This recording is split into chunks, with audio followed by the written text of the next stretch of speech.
Hello friend, ঋতুর ব্লগে সবাইকে স্বাগতম। তো দিনটা ছিল সরস্বতী পুজোর দিন।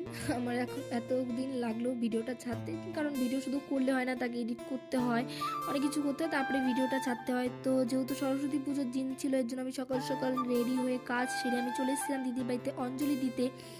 তো অঞ্জলি দিতে এসে দেখি পুরোহিত মশাই চলে এসছে, পুজোও শুরু হয়ে গেছে। তো আমি অনেকটা পরেই এসেছিলাম, যদিও অঞ্জলিটা হয়ে যায়নি, কারণ আমি পুজো শুরু হয়েছে তখনই এসেছি। তো এসে দেখি এখানে না হাতে কড়ি হচ্ছে। তো হাতে কড়ি দেওয়ার সময় বাচ্চাটা এত কান্না করছে, পুরোহিত মশাই বলছে তুই কি পড়াশোনা করবি না, এত কান্না করছিল, হাতে কড়ি দেওয়াই যাচ্ছিল না। তো তারপর তার কিছুক্ষণ পর অঞ্জলি শেষ হলো। অঞ্জলি শেষ হওয়ার পরে যেহেতু আমি প্রসাদ খাইনি, কারণ আমি বাড়িতে গিয়ে পুজো দিতে হবে, তো তার জন্য আমি প্রসাদ নিয়ে বাড়ি চলে আসছিলাম।